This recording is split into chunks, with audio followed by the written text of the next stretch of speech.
Your grandfather's generation cured polio in a basement with a microscope and a hunch. Your generation needs therapy because someone left them on red. Let me show you what competence used to look like before we replaced it with vibes and manifesting. 1952. Summer in America sounds like sirens. Polio season. 35,000 children paralyzed every year. Some died. The rest lived in steel cylinders called iron lungs. If you don't know what an iron lung is, congratulations, Jonas Salk is why you're ignorant about it. Meanwhile, politicians debated budgets. And one man in a basement just decided to fix it himself, like it was a leaky faucet, not a global pandemic turning children into furniture. His name was Jonas Salk, and he's about to make your excuses look thinner than your commitment to that gym membership you're still paying for. Jonas was born in 1914 to Russian Jewish immigrants who arrived with nothing. No English, no money, no vision board with affirmations about abundance. His father made neckties in a factory. His mother cleaned houses. And both told him, study, learn, become useful, not find yourself, not follow your passion and the money will come, not make sure your work aligns with your authentic self. Just be useful. That was the entire job description. Today's generation won't pick a major without checking 3 salary websites, polling their Discord, and asking ChatGPT if it aligns with their values. Meanwhile, Jonas chose medicine because a professor said public health doesn't pay. And he said, bet, I'll do it anyway, except in 1940s language, which was probably, I respectfully disagree. He graduated into the Great Depression. Applied to 15 medical schools. Most rejected him because Jewish quotas were policy, not a Twitter discourse, but he didn't tweet about discrimination. Instead, he just kept applying until someone forgot to lock their door. New York University finally said yes. But then, tuition was unaffordable. So Jonas worked 3 jobs simultaneously. His generation didn't protest student debt. They just worked and called it having a schedule. Meanwhile, this generation works 1 remote job and needs a mental health day because their Wi-Fi was slow during the morning stand-up. No cap. In medical school, Jonas fell in love with virology. Most doctors thought viruses were boring, too small, too complicated. But Jonas saw them differently. He saw them as puzzles that killed children.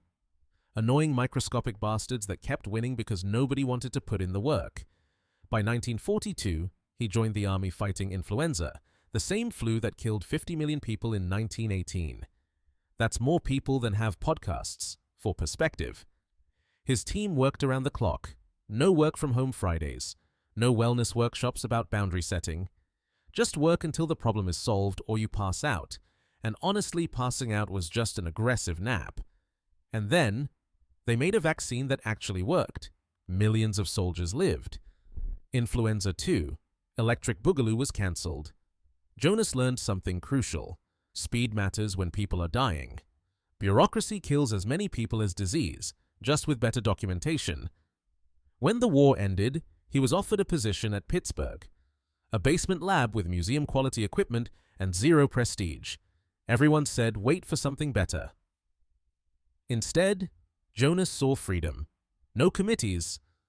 No one asking if his research had scalable applications. He accepted immediately.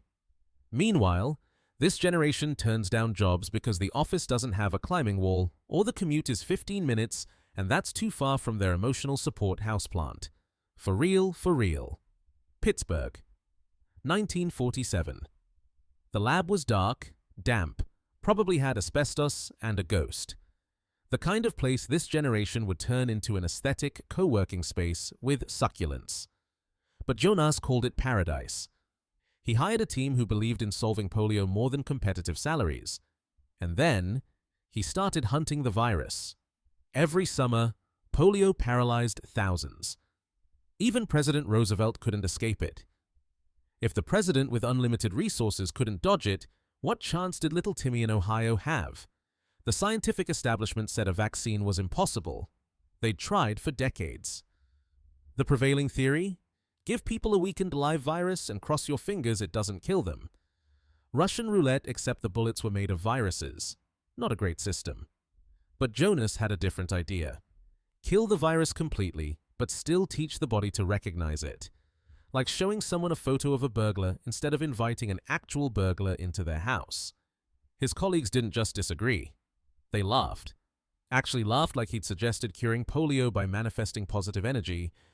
Instead of arguing, Jonas thought, bet, and went to his basement to test it anyway.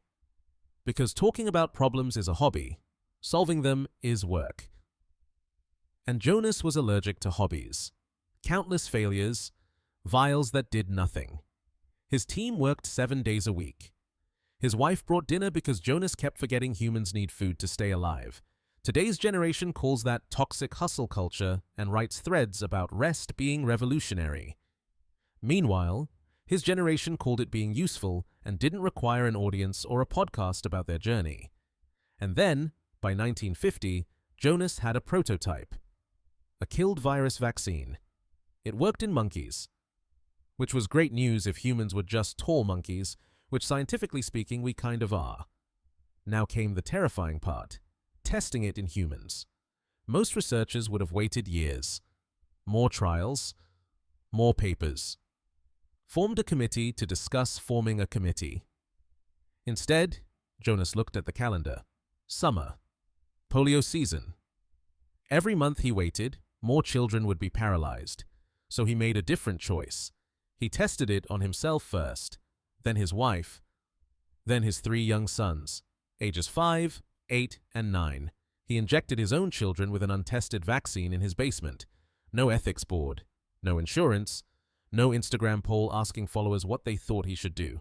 He explained, "This might save you, or hurt you. We don't know yet." Then pushed the plunger. Meanwhile, this generation won't try the new Chipotle bowl without checking 17 Reddit threads and making sure Mercury isn't in retrograde. Bestie was really out here just raw-dogging medical science. 72 hours later, his sons were fine. Their immune systems responded perfectly. It worked. But one family wasn't enough. Parents signed consent forms with trembling hands, trusting this basement scientist with their children's lives. Week by week, child by child, results came back clean. No one got sick. Everyone developed immunity. By 1952, Jonas knew he had it, a working vaccine. But then, peer-reviewed journals rejected his papers. Insufficient data, unorthodox methods. Academics speak for, "We don't like that you were right when we said you'd fail." Meanwhile, that summer, 17,000 children were paralyzed. Jonas didn't wait for journal approval. Instead, he went straight to the National Foundation. "I have a vaccine that works. We test it nationally." Now, they believed him. 1954. 1.8 million children volunteered. Polio pioneers. Half got vaccine, half got placebo. Nobody knew who got what. For a year, the nation held its breath. April 12, 1955. Results announced. Scientists packed the auditorium. Radio stations interrupted programming. The vaccine works. Silence. Then chaos. People wept. Church bells rang. Headlines screamed, "Polio routed." Jonas Salk became the most famous scientist in the world. And then came the moment that defines everything. Pharmaceutical companies descended. "Dr. Salk, let's discuss the patent. You're sitting on billions." Jonas listened politely, then said no. A CBS reporter asked on live TV, "Who owns the patent?" Jonas looked confused, like the question itself was broken. "The people, I would say. There is no patent." "Could you patent the sun?" Could you patent the sun? Economists calculated what he'd given away. $7 billion in 1955 money. Over $100 billion today. He gave away more wealth than most billionaires will ever create.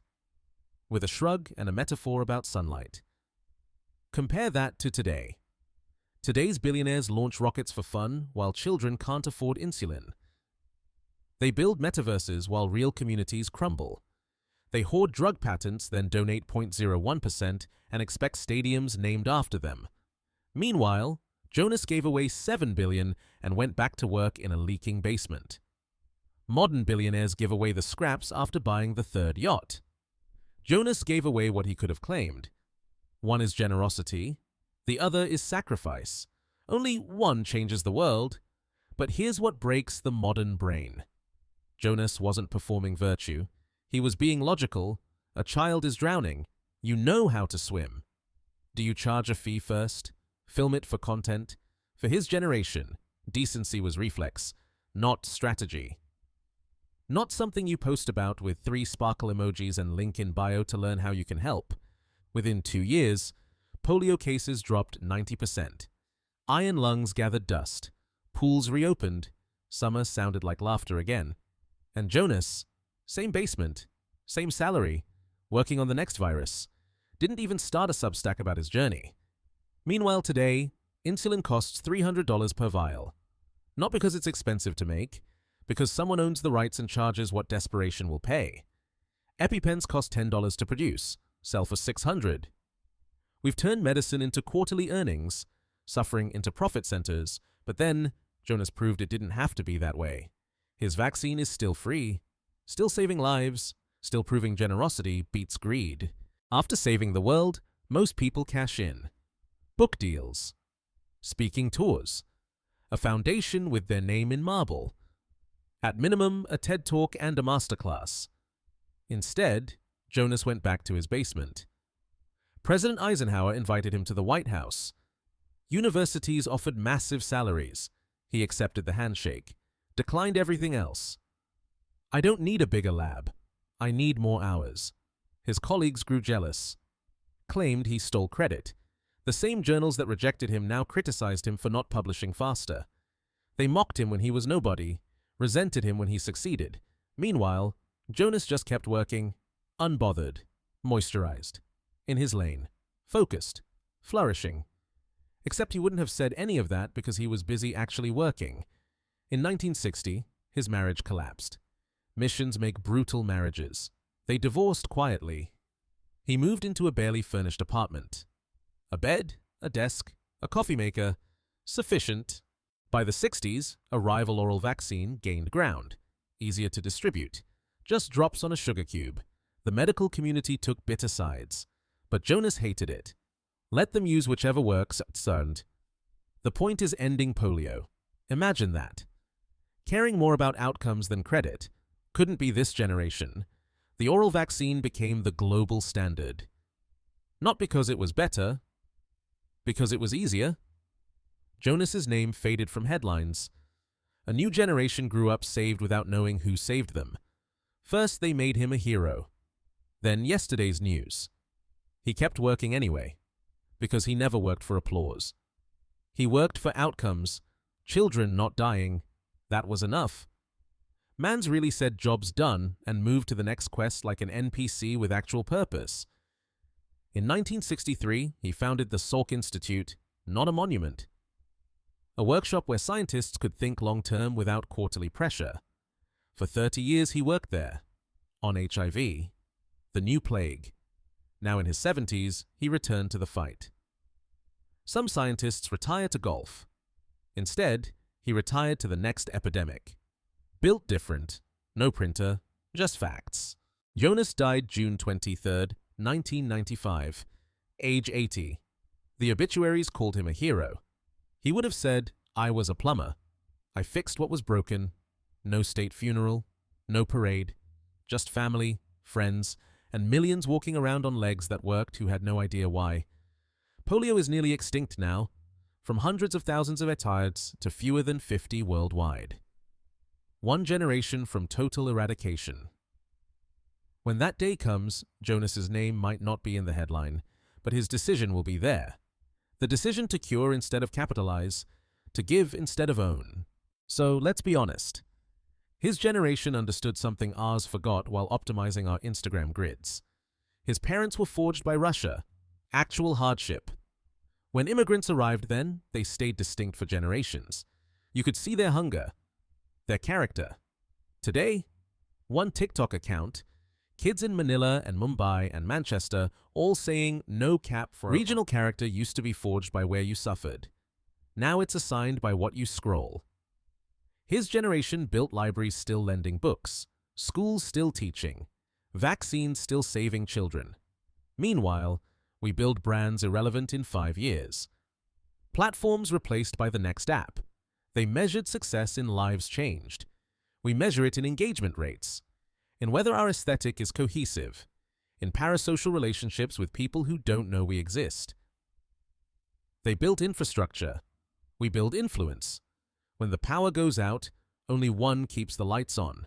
Spoiler: it's not your follower count, bestie. And here's what else died. His generation was brutal to your face, then defended you when you left. Today's generation says you're so valid queen in person, then screenshots your breakdown for their close friend's story. Performative kindness where everyone can see. Genuine cruelty where it damages. His generation had regional character. A Bronx kid differed from a farm kid differed from an immigrant. 3 generations to assimilate. Now, 1 generation and everyone's identical. Pacific Islanders, Latinos, Asians, Africans, within 15 years indistinguishable. Not because they chose to blend, because the algorithm gave no choice.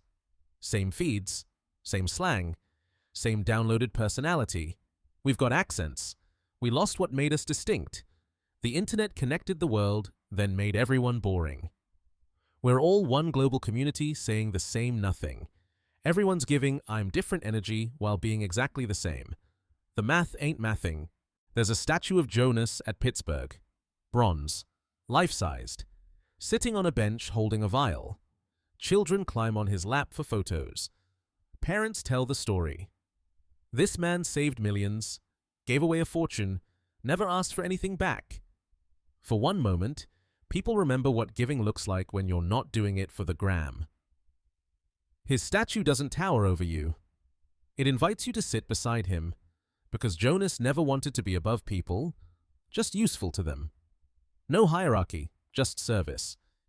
It's giving humility. It's giving purpose. It's giving everything this generation claims to value while doing the opposite. So here's what you take from this. Not inspiration, an indictment. Jonas's story isn't about him being special. It's about you making excuses. Every time you say you'd help if you had more resources, Jonas had a flooded basement. Every time you say you'd contribute if you had more time, Jonas worked 3 jobs. Every time you say you'd give if you had more security, Jonas gave away $7 billion on a university salary. Not because he was better, but because he refused to be anything less than useful. That's what competence looked like before we replaced it with confidence and a strong personal brand. What sacrifice looked like before we replaced it with posting, thoughts, and prayers and calling it activism. Comfort is what got us here. Comfort is why medicine costs more than rent, why we'd rather post about problems than solve them, why performative allyship replaced actual help. Maybe it's time to be uncomfortable, to do things that don't get likes, to solve problems that don't build your brand, to be useful in ways nobody films. To touch grass. Later, a reporter asked if Jonas regretted giving it away. He smiled. I have everything I need. And millions of children are alive who wouldn't have been. What would I have bought that's worth more than that? The reporter had no answer. Because Jonas asked the question every pharmaceutical executive is too afraid to answer honestly at 3 a.m. Could you patent the sun? You have time. You have talent. You have resources Jonas would have killed for. You have information, tools, opportunities he couldn't imagine. What are you doing with them, really? What are you building that'll matter when you're gone? Because one day, you will be dead. In the ground. Memories fading. And the only thing that'll matter is whether the world is better because you existed. Not your follower count. Not your net worth. Not how many times you went viral or got validated by strangers who don't care about you. Just whether you were useful. Whether you built something that lasted. Whether you gave more than you took. Jonas Salk did exactly that, in a basement that flooded, with impossible problems. With nothing but persistence and a conscience that wouldn't quit. He proved it could be done. then gave it away because hoarding miracles while people suffered seemed insane. What's your excuse? And the economy is different now, isn't it, bestie? Jonas did it during the Great Depression. Try again. No cap, your grandfather cured polio. What have you done besides curate an aesthetic and optimize your LinkedIn headline? The math still isn't mathing. Make it make sense. What's your excuse?